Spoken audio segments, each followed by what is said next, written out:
Dear students, आज इस video में हम लोग डिस्कस करेंगे एक्सरसाइज 1.1 के कुछ क्वेश्चंस।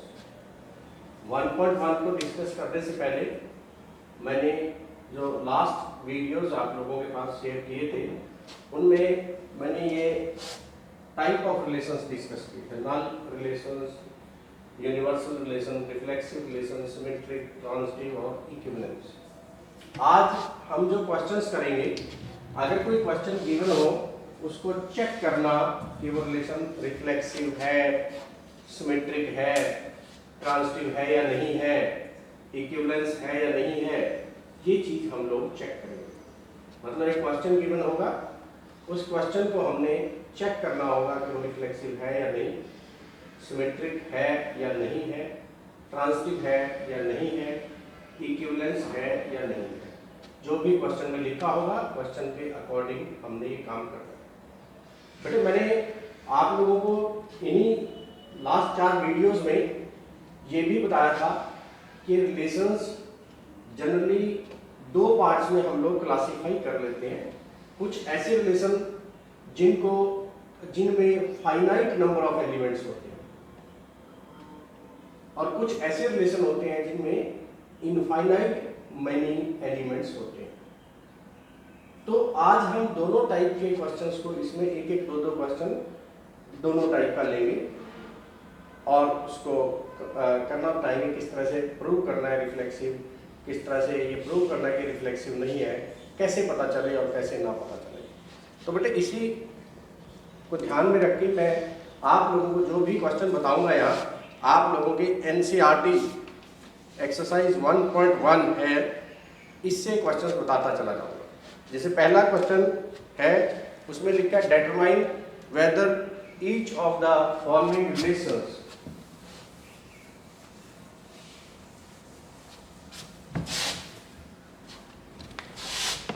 डिटरमाइन करना बेटे, determine whether each of the following relations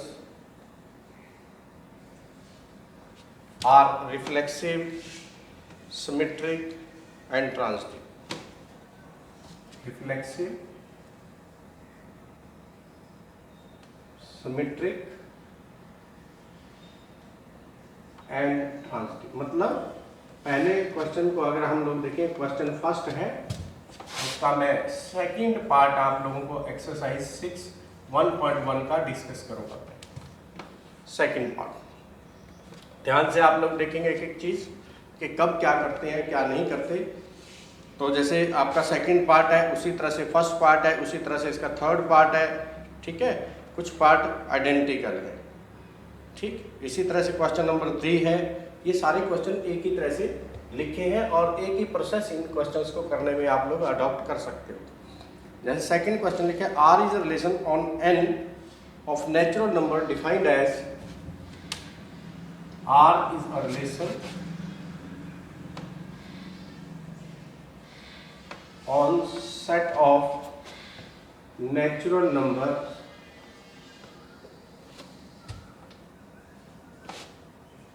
defined as r equal to x y such that y equal to x plus 5 comma x less than 4। अब ध्यान से बेटे इस क्वेश्चन को आप लोग देखें। अगर ये क्वेश्चन हम देखते हैं, R is a relation on the set of natural number, मतलब जो रिलेशन लिखना है हमने वो नेचुरल नंबर्स, उसमें x और y की वैल्यू दी जानी है। मतलब x की वैल्यू नेचुरल नंबर में से लेनी है, y की वैल्यू भी नेचुरल नंबर में से लेनी है। बट यहाँ साथ ये लिख दिया गया है x लेस देन 4, कि जो x की वैल्यू है वो आपने 4 से स्मॉल लेनी है। अगर x की वैल्यू 4 से स्मॉल लेनी है तो क्या क्या वैल्यू ले सकते हैं x की नेचुरल नंबर में से। आप लोग सोचिए कि नेचुरल नंबर में कौन कौन से नंबर 4 से स्मॉल है। 3 ही पॉसिबल नंबर है। 1 एक नेचुरल नंबर है, 4 से स्मॉल है। 2 एक नेचुरल नंबर है, वो भी 4 से स्मॉल है। और 3 एक नेचुरल नंबर है, वो भी 4 से स्मॉल है। तो आप लोग इसको बेटे ऐसे लिख लेंगे, नेचुरल नंबर का सेट हो गया आपका, क्या हुआ 1 2 3 4 एंड सो ऑन। बट इस नेचुरल नंबर के सेट से आपने x की 3 परमिटेड वैल्यू है जो इसमें x की जगह लिख सकते हो, बिकॉज क्वेश्चन में कहा गया है x लेस देन 4 लेना है। इसका मतलब x की जिन वैल्यूज का हमें यूज करना है वो ओनली 3 वैल्यूज है। जब किसी क्वेश्चन में x की वैल्यूज 3 5 7 मतलब फाइनाइट वैल्यूज हो तो बेटर तरीका क्या होता है कि इस रिलेशन को आप रोस्टर फॉर्म में लिख लें। रोस्टर फॉर्म में लिखने का मतलब x और y की वैल्यू, इस फार्मूले को यूज करके x की वैल्यू पुट करें इस फार्मूले में, y की वैल्यू कैलकुलेट करने और जो पेयर आएंगे उन पेयर को यूज करके रिलेशन लिख लें। अब देखिए बेटे यहां इसमें आप लोग सबसे पहले पुट करें x इक्वल टू 1। अगर x को 1 पुट करते हैं तो what is value of y, 1 + 5 6, तो ये पेयर बन जाएगा बेटे हमारा 1 6। ये फर्स्ट पेयर होगा जो रिलेशन में होगा। फिर आप लोग put x equal to 2, y कितना होगा बेटे 2 + 5 7, और पेयर क्या हो जाएगा 2 7। Put x equal to 3, y equal to 3 + 5 8, और हमारा पेयर हो जाएगा बेटे 3 8। तो इन सब पेयर को यूज करके आप रिलेशन लिखें। रिलेशन बन गया हमारा। अब देखो रिलेशन में 3 से लार्जर वैल्यू x की नहीं ले सकते क्योंकि क्वेश्चन में ये पहले से मेंशन कर दिया गया है कि x की वैल्यू कहां तक ले सकते हो। तो रिलेशन में सिर्फ 3 पेयर्स आए, 1 6 2 7 एंड 3 8। अब मैं इस रिलेशन को सबसे पहले चेक करना चाहता हूं ये रिफ्लेक्सिव है या नहीं है। देखो बेटे एक सिंगल पेयर को देख के हमें ये पता चल जाता है कोई रिलेशन रिफ्लेक्सिव नहीं है। नहीं है अगर बताना है तो सिंगल पेयर के बेसिस पे भी बता सकते हैं। अब देखिए इसमें जैसे हमारे सेट में 1 है, आप लोग इसमें देखो क्या 1 1 इसमें है रिलेशन में नहीं है। तो जैसे 1 है तो 1 1 भी होना चाहिए, 2 2 भी होना चाहिए था, 3 3 भी होना चाहिए था, बट नहीं है। तो आप लोग क्या लिखोगे as 1 1 does not belongs to relation. 1 1 जो पेयर है, क्योंकि रिफ्लेक्सिव रिलेशन की डेफिनेशन थी, रिफ्लेक्सिव रिलेशन में क्या कहते थे हम लोग कि every element is related to itself. हर एक एलिमेंट खुद के साथ पेयर बनाता है रिफ्लेक्सिव रिलेशन। अब यहाँ हमें सबसे पहले एलिमेंट हमारे पास 1 लिखा था, हमें ये देखना था क्या 1 1 के साथ पेयर बनाता है या नहीं। तो हमने क्या देखा 1 और 1 का पेयर इसमें चेक किया रिलेशन में, 1 और 1 का पेयर इसमें नहीं है। अगर नहीं है तो what it means as 1 1 does not belongs to R. एक सिंगल पेयर देखा वही बिलोंग नहीं करता तो बाकी पेयर को देखने की जरूरत नहीं है, और इसी के बेसिस पे हम लोग डिक्लेयर कर देंगे ये रिलेशन रिफ्लेक्सिव नहीं है। Therefore relation is not reflexive. क्यों रिफ्लेक्सिव नहीं है बेटे? बिकॉज पहला पेयर चेक किया आप लोगों ने, पहला पेयर ही हमारे रिलेशन में एब्सेंट है नहीं, ठीक है। तो due to this reason this relation is not reflexive. Symmetric देखेंगे, सिमेट्रिक। चलिए आप बताइए रिलेशन सिमेट्रिक होगा नहीं? सिमेट्रिक में मैंने क्या कहा था आप लोगों को, कोई भी पहला पेयर देख लें, जैसे पहला पेयर देखो, फिर इसका उल्टा देखना होता है, इसका इनवर्स पेयर देखना होता है। पहला पेयर है 1 6 हमारे रिलेशन में है, बट इसका इनवर्स क्या होगा 6 1। क्या वो हमारे रिलेशन में है? नहीं है। तो एक सिंगल पहला पेयर देखा, फिर उसका इनवर्स देखना होता है। पहला पेयर तो है, ये तो है ही है, हमने देख लिया 1 6 रिलेशन में है। फिर 1 6 का इनवर्स देखना है। 1 6 का इनवर्स क्या होता है 6 1, वो इस रिलेशन में कहीं भी नहीं है। Due to this reason the inverse of 1 6 is not in the relation and hence this relation is not symmetric. क्योंकि सिमेट्रिक की जो डेफिनेशन थी वो यही थी, पहले ए बी चेक करो और फिर बी ए चेक करो। अगर ए बी भी हो, बी ए भी रिलेशन में हो, देन वी से द रिलेशन इज सिमेट्रिक। तो यहां लिखोगे क्या, लैंग्वेज क्या लिखना है, तो आप लोग लिखोगे हियर 1 6 बिलोंग्स टू रिलेशन, मतलब 1 और 6 का पेयर रिलेशन को बिलोंग करता है, but 6 1 does not belongs to relation. 6 और 1 का पेयर रिलेशन को बिलोंग नहीं करता। देख लीजिए आप उसमें 1 6 तो है, 6 1 नहीं है, and therefore the relation is not symmetric. कुछ नहीं फालतू और कुछ लिखना, पहले पेयर के बेस पे ही हमने इसको डिक्लेयर कर दिया कि नॉट सिमेट्रिक है। अगर सिमेट्रिक होता फिर हमें हर एक पेयर को अलग अलग देखना होता, नॉट सिमेट्रिक। अगर एक ही पेयर का इनवर्स पॉसिबल नहीं है, पहले का ही पॉसिबल नहीं है, तो उसी पहले पेयर के बेसिस पे हम लोग इसको नॉट सिमेट्रिक डिक्लेयर कर देंगे। तीसरा बेटा ट्रांजिटिव देखना है।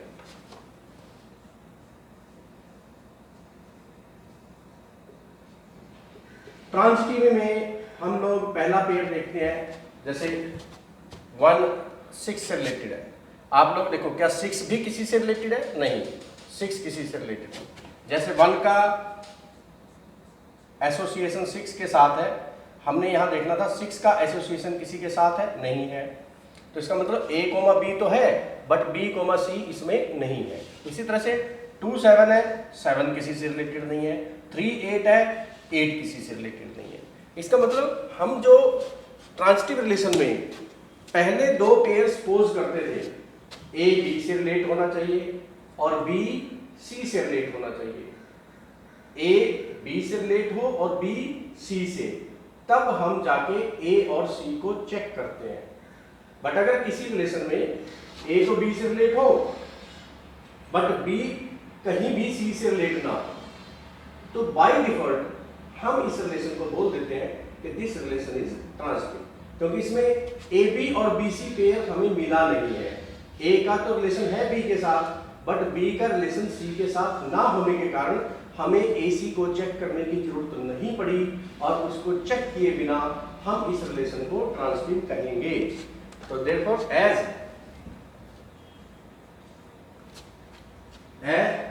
इन this relation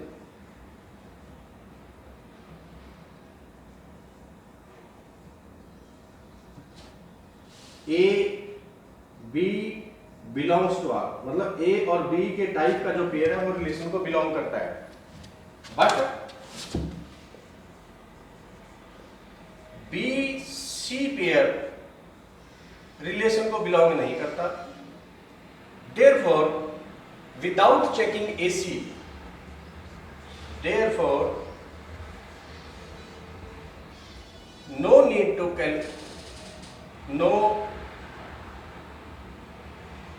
need to check AC। A और सी को चेक करने की इसमें जरूरत नहीं है and hence the relation is transitive. ये भी आप लोगों ने बेटे याद रखना है, क्योंकि ए बी बी सी हो तो ए सी चेक करना होता है, बट अगर ए बी और बी सी ना हो तो ए सी को चेक किए बिना हम रिलेशन को ट्रांजिटिव डिक्लेयर कर देते हैं। तो ये रिलेशन ट्रांजिटिव हो जाता है।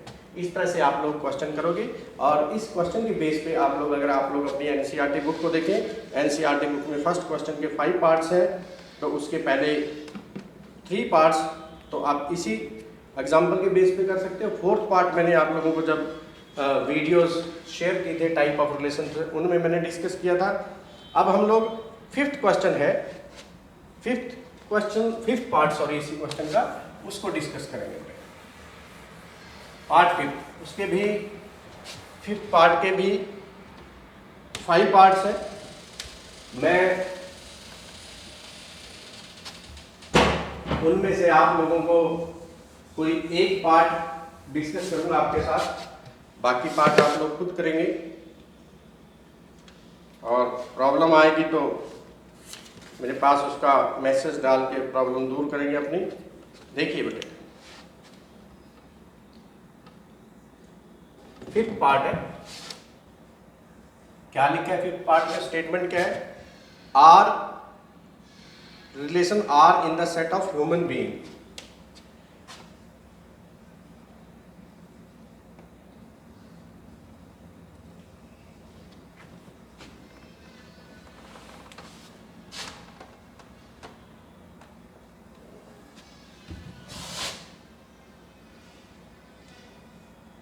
beings is given as human beings in a town at a particular time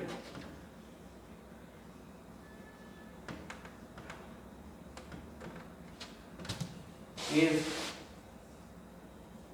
given as R is equal to XY such that, मैं पार्ट ए बता रहा हूँ मुझे 5th पार्ट का, 5th का भी a part. X y such that x and y work at same place. इस relation को आप लोगों ने देखना है, क्या ये रिलेशन रिफ्लेक्सिव है, सिमेट्रिक है, ट्रांजिटिव है। देखिए बेटे, सॉल्यूशन में let A be the given set, मतलब जो सेट गिवन है वो हमने ए अज्यूम कर लिया, जिसमें से हमने ह्यूमन बीइंग्स को लेके इस रिलेशन में स्टडी करना है। इन्होंने क्या कहा है कि जो हमारा सेट है वो ह्यूमन बीइंग्स का सेट है। ह्यूमन बीइंग एक टाउन है, कोई भी टाउन हो सकता है, छोटा बड़ा, इससे हमें कोई लेना देना नहीं है। बट उस ए सेट में उस टाउन के सभी लोगों के नाम लिखिए। मान लो ए एक सेट है जिसमें कोई भी छोटा टाउन है, बड़ा टाउन है, उस टाउन के सभी लोगों के नाम लिखिए। अब ए में कितने नाम आएंगे मैं बता नहीं सकता। क्यों नहीं बता सकता? बिकॉज हर टाउन में अलग अलग लोगों की संख्या है, हमें नहीं पता कितने हैं कितने नहीं। तो आप इसको ए ही लिखा रहने देंगे, इसमें और कुछ लिख के दिखाने की जरूरत नहीं है।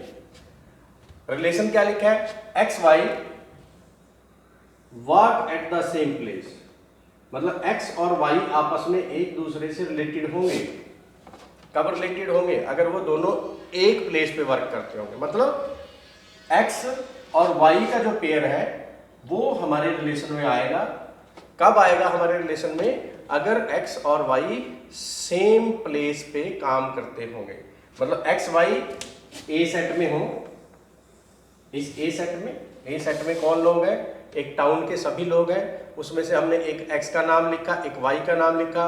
अगर x और y दोनों एक ही जगह काम करते होंगे तो उनके नाम लिख के यहाँ ये पेयर रिलेशन में आएगा, नहीं तो नहीं आएगा।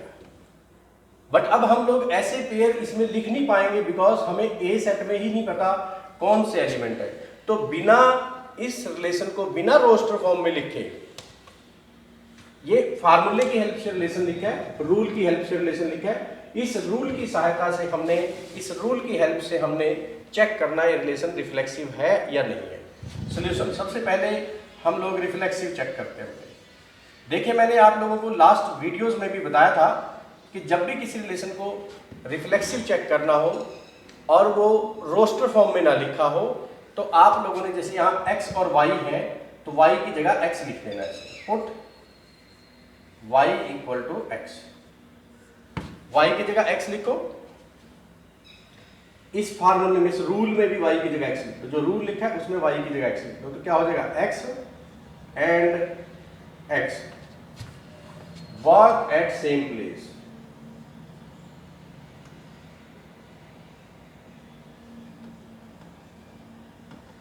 अब ये बताइए ये चीज ट्रू है या फॉल्स है। क्यों ट्रू है? देखिए मान लो यहाँ पे मेरा नाम लिखा है और यहाँ पे भी मेरा नाम लिख दिया, दोनों जगह मेरा नाम लिखा है। इसका मैं और मैं सेम प्लेस पे काम करते हैं नहीं? यस। मान लो एक जगह दो जगह मेरा नाम लिख दो और कहो कि ये दोनों लोग सेम प्लेस पे काम करते हैं। ट्रू और फॉल्स? ट्रू, क्योंकि नाम किसका लिखा है? मेरा ही लिखा है। तो मैं दो जगह पे तो काम कर नहीं सकता, एक ही जगह पे करूँ। तो इसका मतलब जो नंबर यहाँ पे लिखा है, जो x यहाँ पे लिखा है वही x यहाँ पे लिखा है। x and x work at the same place. अब जब x और x दोनों सेम है तो डेफिनेटली वो किस काम प्लेस पे काम करेंगे? सेम प्लेस पे काम करेंगे। तो इसका मतलब ये जो लिखा है ये ट्रू है, देयरफॉर इट इज ट्रू। अगर ये ट्रू है तो it means x, x belongs to relation and hence relation is reflexive. Reflexive check हो गया बेटे। अब सिमेट्रिक चेक करना है, सिमेट्रिक रिलेशन।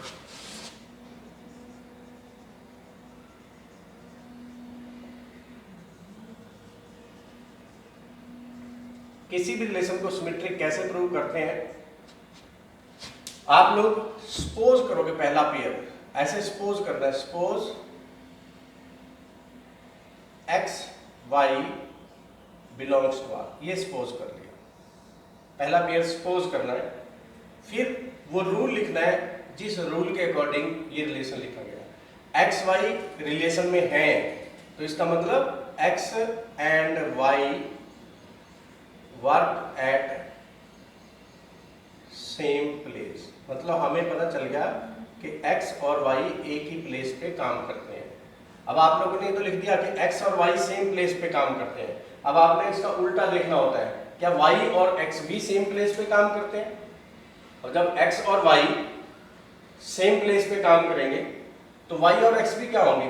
उसी प्लेस पे होंगे जहां x और y है, क्योंकि नाम तो दोनों वही लोग होंगे। ये x है, ये y है। अगर x की जगह y लिख दूंगा, y की जगह x, तो उनका प्लेस नहीं चेंज हुआ, उनके नाम को आगे पीछे करके लिखा मैंने। तो इसका मतलब वो सेम प्लेस पे काम करेंगे या नहीं? यस। तो it implies y and x also work at same place. मतलब जब x और y सेम प्लेस पे काम करते हैं, मान लो x पे कोई नाम लिख दें आप अपनी मर्जी से, मेरा नाम लिख दिया x पे, y पे किसी एक और टीचर का नाम लिख दिया जो मेरे इंस्टीट्यूट में पढ़ाता हो, यहाँ मेरा नाम आ गया, यहाँ मेरे किसी कुलीग का नाम आ गया जो मेरे इंस्टीट्यूट में पढ़ाता हो। जब मैं उनका आगे पीछे करके नाम लिखूंगा तो दोनों भी सेम प्लेस पे होंगे। अगर x और y उसी प्लेस पे है तो y और x भी क्या है? सेम प्लेस पे है। तो what it means, y, x also belongs to relation. मतलब अगर x और y का पेयर रिलेशन में होगा तो y और x का पेयर भी हमारे रिलेशन में होगा, क्योंकि x और y उसी प्लेस पे काम करते हैं तो y और x भी उसी प्लेस पे काम करते हैं। तो y x belongs to relation and hence symmetric relation is symmetric. अब बेटे हमें तीसरी चीज देखनी है, ट्रांजिटिव।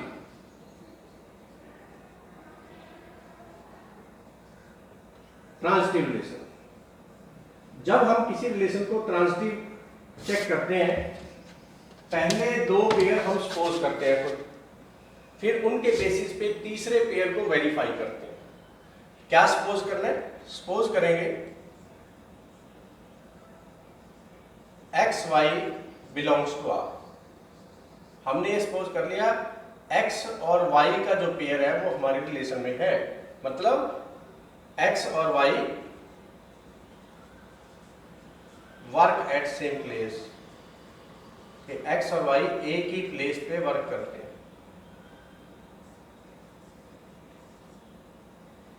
फिर एक और सपोज करना, दो पेयर सपोज करने हैं बेटे। Suppose another pair y z also belongs to r। x और y, जैसे मान लो किसी स्कूल में 3 स्टूडेंट है, पहले स्टूडेंट का नाम लिखा, पहला स्टूडेंट और दूसरा एक ही स्कूल में पढ़ते हैं, एक ही प्लेस पे काम करते हैं। फिर जो यहाँ दूसरा स्टूडेंट था उसका नाम लिखा और किसी तीसरे का नाम लिख दिया, वो भी उसी स्कूल में पढ़ते हैं। That means y and z work at same place. Work करना, पढ़ना एक ही तरीके से सोच सकते हो। अब देखिए बेटे, मैंने क्या कहा, एक्स और वाई एक जगह काम करते हैं, उसी जगह वाई और जेड काम करते हैं। क्लियर? तो अब आप बताइए एक्स और जेड क्या होगा, वो भी क्या करेंगे, जहां पे एक्स वाई करते हैं वहां वाई जेड करता है, और वहीं कौन करेगा, एक्स और जेड, क्योंकि नाम तो तीनों लोगों के एक ही है। तो इट इंप्लाइज, इससे हमने क्या कंक्लूजन कर दिया कि अगर एक्स और वाई एक ही स्कूल में पढ़ते हैं, वाई और जेड भी एक ही स्कूल में पढ़ते हैं, तो इसका मतलब क्या होगा, एक्स और जेड भी एक ही स्कूल में पढ़ेंगे, ऐसा आप लोग सोच सकते हो। It implies X and Z work at same place, same place पे वर्क करना, पढ़ना भी एक वर्क ही है, एट सेम प्लेस। तो it means X comma Z belongs to relation, hence transitive.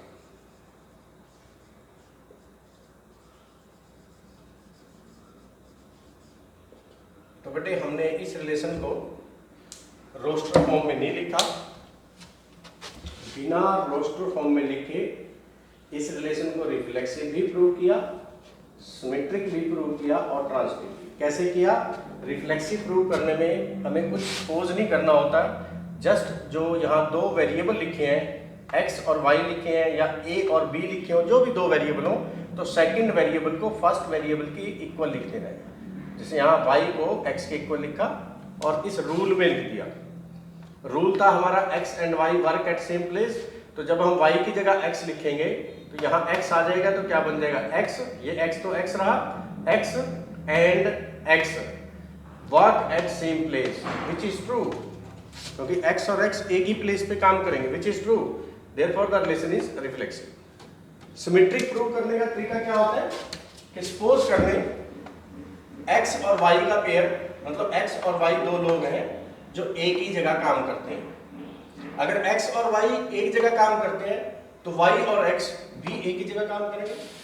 जैसे दो बच्चों का नाम लिखो, कोई दो बच्चों के नाम सोच के देखो, उन दोनों का नाम लिखो, एक ही स्कूल में पढ़ते हैं, लिखो a और b बच्चा एक ही स्कूल में पढ़ते हैं। अगर a और b एक स्कूल में पढ़ते हैं तो b और a भी क्या होगा, उसी स्कूल में पढ़ेंगे। तो वही चीज यहाँ है, x और y एक जगह काम करते हैं, तो नेचुरल सी बात है y और x भी उसी जगह काम करेंगे, तो y कोमा x भी रिलेशन को बिलोंग करेगा। पहला पेयर हमने सपोज करना होता है और दूसरा पेयर उससे कंक्लूड करना होता है, पहले पेयर से ट्रांसिटिव प्रूव करना। ट्रांसिटिव में हमें पहले दो पेयर सपोज करने हैं। पहला पेयर सपोज किया x और y रिलेशन को बिलोंग करते हैं, इसका मतलब क्या हुआ, x and y work at same place. Suppose y और z भी रिलेशन को बिलोंग करते हैं, इसका मतलब क्या हो जाएगा, y और z भी सेम प्लेस पे वर्क करते हैं। अब जहां x y वर्क करते हैं, y z भी वही वर्क करते हैं, तो नेचुरल बात है x और z भी क्या होगा, x and z will work at the same place. देखो पहला सपोज किया, दूसरा सपोज किया, दोनों का फार्मूला लिखा, फिर दोनों से तीसरा रिजल्ट पहले कंक्लूड किया, फिर x z लिखना है, x z belongs to R, hence transitive. तो इस तरह से आप लोग किसी भी रिलेशन को रिफ्लेक्सिव, सिमेट्रिक और ट्रांसिटिव चेक कर सकते हो बेटे। तो मैं एक क्वेश्चन आप लोगों को और कोई बता देता हूँ। 6th क्वेश्चन है बेटे बुक में,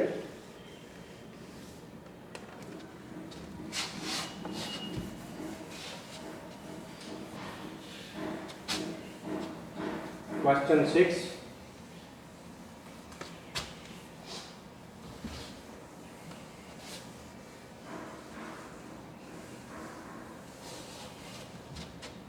क्वेश्चन 6 लिखा है, show that the relation in the set R, 6th question exercise 1.1, show that the relation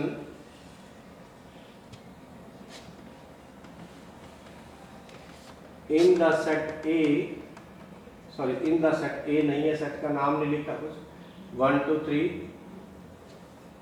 given by R equal to 1 2 2 1 is symmetric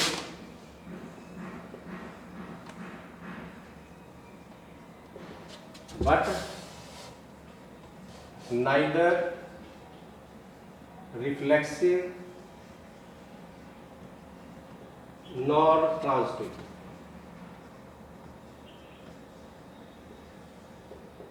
देख लें बेटे, बड़ा अच्छा एग्जाम्पल है।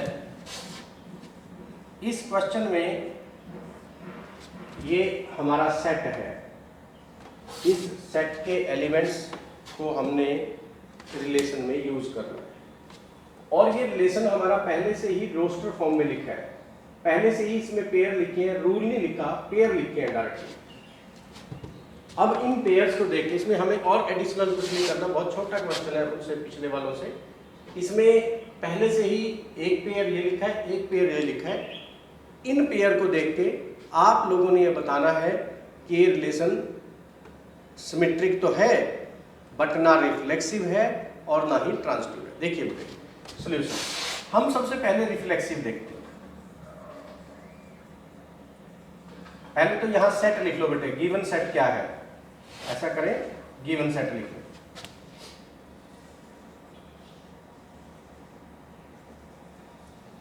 गिवन सेट है हमारा 1 2 3 और रिलेशन है हमारा 1 2 2 1। ये दो चीजें हमें पहले से गिवन है। अब हमने सबसे पहले इसको रिफ्लेक्सिव चेक करना है। रिफ्लेक्सिव किस तरह से चेक करेंगे आप लोग देखो, जब हम किसी रिलेशन को रिफ्लेक्सिव चेक करते हैं तो इस सेट को देखो, सेट में 1 है तो 1 1 होना चाहिए रिलेशन में, नहीं है तो पहले ही एलिमेंट का पेयर देखा वही प्रेजेंट नहीं है तो उसी के बेस पे डिक्लेयर कर देंगे रिलेशन इज नॉट रिफ्लेक्सिव। अगले पेयर देखने की भी जरूरत नहीं है, तो आप लोग सिंपली क्या लिखोगे, 1 गिवन सेट को बिलोंग करता है as 1 1 does not belongs to relation, this symbol stand for not belongs to, 1 1 does not belongs to relation, therefore the relation is not reflexive। और यही बेटे हमने प्रूव करना था कि रिलेशन रिफ्लेक्सिव नहीं है। मतलब रिफ्लेक्सिव चेक कैसे करना होता है, जैसे सेट में 1 2 और 3 है, अगर 1 1 पेयर भी होता है इसमें, 2 2 पेयर भी होता, 3 3 भी होता, तो ये रिलेशन रिफ्लेक्सिव होता। अगर इनमें से एक भी मिस हो तो रिलेशन रिफ्लेक्सिव नहीं है। तो इसमें पहला चेक किया हम ही प्रेजेंट नहीं है, तो due to this reason this relation is not reflexive. फिर दूसरा बेटे हमने चेक करना है सिमेट्रिक। सिमेट्रिक किस तरह से चेक करते हैं, देखो ये रिलेशन पेयर्स में लिखा है, इसमें सिमेट्रिक चेक करना बिल्कुल इजी है। आप पहला पेयर देखो, पहला पेयर 1 2, 1 2 का उल्टा क्या पेयर बनता है, 2 1, वो भी है, बस दो ही पेयर है, एक 1 2 है, दूसरा उसका उल्टा है और इसका उल्टा 1 2 बनता है। इसका मतलब क्या है कि हर पेयर, जितने भी पेयर इसमें हैं, जितने भी हैं, उससे कोई फर्क नहीं पड़ता, 1 है 2 है 10 है या कोई भी नहीं है, ना कोई भी पेयर हो तब भी ये सिमेट्रिक होता है। मतलब नल जो रिलेशन होता है वो सिमेट्रिक भी होता है। तो as this pair do contain 2 pairs but 1 pair is inverse of other pair, तो so this relation is symmetric. क्या रीजन दूंगा मैं, एज 1 2 बिलोंग्स टू रिलेशन और इसका उल्टा भी बिलोंग करता है, दो ही पेयर है बस, एक पेयर डायरेक्टली भी बिलोंग कर रहा है, इनवर्सली भी बिलोंग कर रहा है। अगर और कोई होता तो उसको भी चेक करता, बट है ही नहीं, तो हमने इन्हीं दो पेयर को चेक किया कि 1 2 को चेक किया उसका उल्टा है, 2 1 को चेक किया उसका उल्टा है, मतलब उसका इनवर्स पेयर है, तो due to this reason the relation is symmetric, relation is symmetric.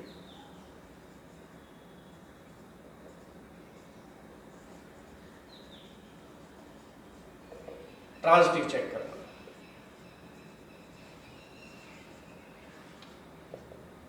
Transitive में हमें ये इस तरह से चेक करना होता है, जैसे पहला पेयर सपोज किया, देखो यहां देख ले बेटे, 1 2 से रिलेटेड, ये ए हो गया ये बी, और 2 1 से रिलेटेड है, ये बी हो गया ये सी। क्लियर? तो अब आप लोग ने जैसे 1 2 से रिलेटेड है और 2 1 से रिलेटेड है, तो किसको देखना है? 1 1 को देखना है इसमें नहीं है, तो आप लोग क्या रीजन लिखोगे? Here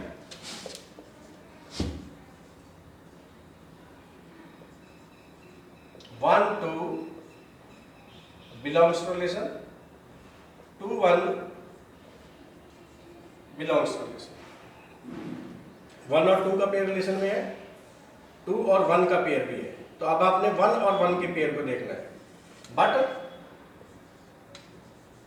1 1 does not belongs to relation and hence not transitive। तो बेटे किस तरह से हमने ट्रांजिटिव देखना है ये भी आप लोगों को पता चल गया है। ट्रांजिटिव किसी रिलेशन को कैसे चेक करते हैं?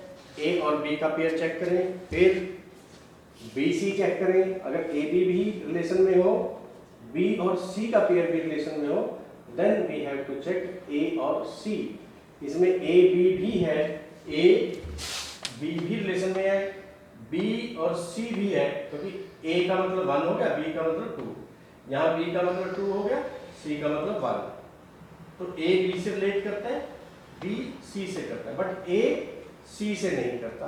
Due to this reason this relation is not transitive. यही हमें इस क्वेश्चन में प्रूव करना था कि show that this relation is symmetric but neither reflexive nor transitive. तो बेटे जैसे हमने ये डिफरेंट क्वेश्चंस किए एक्सरसाइज से रिलेटेड, तो इसी तरह से आप लोग बाकी क्वेश्चंस को ट्राई कर सकते हो। एक्सरसाइज के बहुत सारे क्वेश्चन आप लोगों से हो जाएंगे, कोई ऐसी प्रॉब्लम नहीं है। 3 ही टाइप के क्वेश्चन होते हैं। कुछ क्वेश्चन तो आपको ऐसे मिलेंगे जो पहले से ही पेयर की फॉर्म में लिखे होंगे, उनको देखना बिल्कुल इजी। कुछ क्वेश्चन ऐसे लिखे होंगे जिनमें एक ए सेट गिवन होगा और उसमें नंबर ऑफ एलिमेंट्स जो होंगे वो फाइनाइट होंगे, मतलब उसमें जो वैल्यूज लेनी होंगी एक्स की वो 2 4 5 कुछ भी ऐसी होंगी, 10 भी हो सकती हैं। तो उनमें से आपने एक्स की वैल्यूज लेके वाई की वैल्यूज कैलकुलेट करनी होंगी, रिलेशन को रोस्टर फॉर्म में लिखना है और फिर चेक कर लेना है कि वो रिफ्लेक्सिव, सिमेट्रिक और ट्रांजिटिव है या नहीं है। और कुछ रिलेशन ऐसे होंगे, जैसे हमने इससे पहला जो एग्जांपल था वो डिस्कस किया था, उसमें ए लिख दिया गया था कि A is the set of all human beings in a town. एक टाउन में सभी ह्यूमन बीइंग का नाम जो है वो सेट ए में लिखा गया है। मतलब एक जो सेट है उसमें क्या लिखा गया है? सभी लोगों का नाम जो एक टाउन में है। अब किस टाउन की बात कर रहा है हमें नहीं पता, राइट? तो हम लोग ए में कोई नाम नहीं लिखते, ये सोच लेते हैं हाँ ठीक है ए में किसी टाउन के लोगों के नाम है, लिखने की जरूरत नहीं है उन नामों को। फिर रिलेशन लिखा था x, y such that x and y work at same place। अब जब हमें ए सेट में ये पता ही नहीं है कौन कौन लोगों के नाम हैं, तो हम लोग रिलेशन में भी पेयर्स नहीं लिख सकते। और अगर रिलेशन में पेयर्स नहीं लिख सकते तो बिना पेयर लिखे हमने रिलेशन को रिफ्लेक्सिव, सिमेट्रिक और ट्रांजिटिव चेक करना हमने किया। तो उम्मीद है आप लोगों ने इन तीनों टाइप के जो क्वेश्चंस थे उनको अच्छी तरह से समझ लिया होगा और एक्सरसाइज से इन तीनों से रिलेटेड क्वेश्चंस आप लोग कर पाएंगे। क्वेश्चन करने से पहले मैं बार बार आप लोगों को बोल रहा हूँ बेटे कि आप लोग टाइप ऑफ रिलेशंस को अच्छे ढंग से स्टडी करें, अच्छे ढंग से वीडियो देख के उनको सुने और लिखें। बुक में से पढ़ना चाहे तो बुक में से भी पढ़ सकते हो, बट वो सफिशेंट है जो वीडियो में आप लोगों को दिया गया है, बहुत कुछ उसमें बोल दिया गया है समझाने के लिए। ठीक है, तो ट्राई करें, एक्सरसाइज के क्वेश्चंस हो जाएंगे, नहीं तो थोड़े क्वेश्चन का सोल्यूशन मैं आप लोगों को नेक्स्ट उसमें डिस्कस करूंगा वीडियो। Thank you.